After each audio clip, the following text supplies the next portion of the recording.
Kasabay ng Noche Buena, sisimula na mamayang gabi ang 8 buwang EDSA Rehab.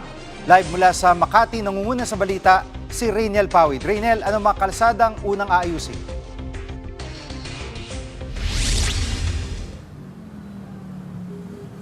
Jiggy, apektado nga ng unang phase ng EDSA Rehabilitation yung kahabaan ng Roxas Boulevard at yung hanggang dito naman yan sa may Orense, no? EDSA Orense sa may Makati City.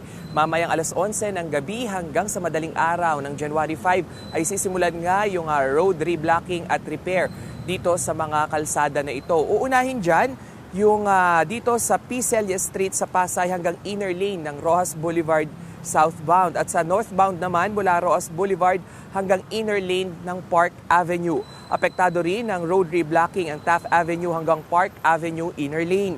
Samantala, Jiggy, uunahin namang aspaltuhin ang bus lane mula EDSA Orense hanggang Urdaneta Village. Dito pa rin nga yan sa Makati. Pati ang inner lane at outer southbound lanes ng Orense hanggang Magallanes Interchange. Gayon din ang southbound inner to outer lane ng EDSA Tramo hanggang sa Loring Street. Jiggy. At Rainiel, isasara ba mga kalsadang yan?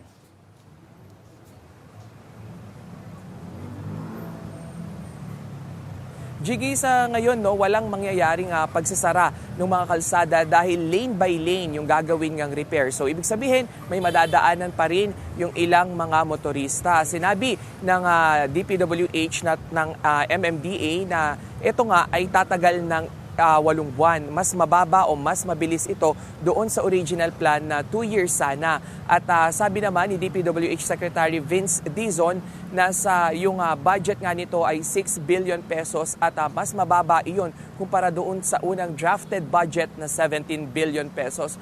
Jiggy, kanina, no, bandang alas 11 ng umaga ay sinimulan ng dalhin dito yung ilang mga gamit gaya na lamang ng mga pison, ng mga pang-drill at nagluto na rin ng ilang mga asfalto na gagamitin nga mamayang alas 11 ng gabi. Pagdating naman sa traffic, dito sa may EDSA Orense ay kanina pang alas 12 ng tanghali ay ramdam na yung bigat ng daloy ng trapiko. Hati yung saloobin dyan ng mga motorista. Yung iba, sabi nila ay maayos naman yan at okay naman yan, mapagbibigyan dahil sa konting panahon ay masusolusyonan yung ganda ng kalsada. Pero yung ilan tinanong bakit ngayon ginawa kung kailan pa uwi sila at magno-Noche Buena. Yan muna ang latest dito mula sa EDSA Orense. Maligayang Pasko, Jiggy. Maligayang Pasko, Rainiel. Yan po si Rainiel Pawid, live mula sa Makati.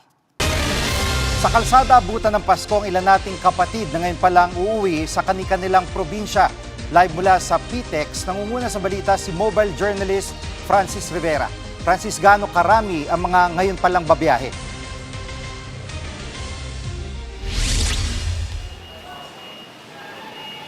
Jiggy, tuloy-tuloy ang pagdagsa ng mga pasahero dito sa PITX ngayong bispiras ng Pasko.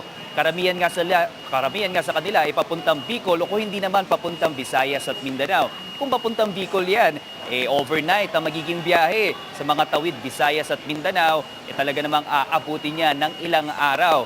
Kaya naman, ang pamilya ni Raquel Olinar, kasama kanyang pamilya na uuwi ng Camarines Norte, hindi na daw sila nahirapan kumuha ng ticket dahil November pa lang ay nakapagpa-reserve na sila ng ticket. Ganon din naman si Arnold Apolinario, nasa bus din aabutin ng Pasko. 3 araw kasi ang magiging biyahe niya patungong Davao. Narito ang kanilang pahayag.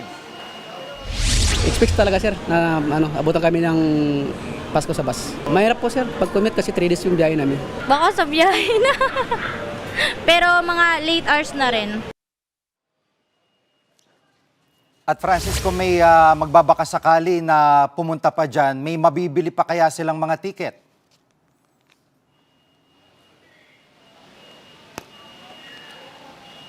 Jiggy, sa mga walk-in ngayon, no, sa mga pasahero na gusto pang humabol, meron pa namang mga nag-o-offer ng ticket dahil merong mga special permit ang mga bus company dito. Mula December 26 hanggang December 31 naman, fully booked na ang mga biyahe. Pero ayon sa bus company dito sa PITX, hindi daw sila mawawalan ng slot para sa mga pasahero. Asahan nga lang daw ang medyo delay na dating ng mga bus, no, dahil na rin sa traffic.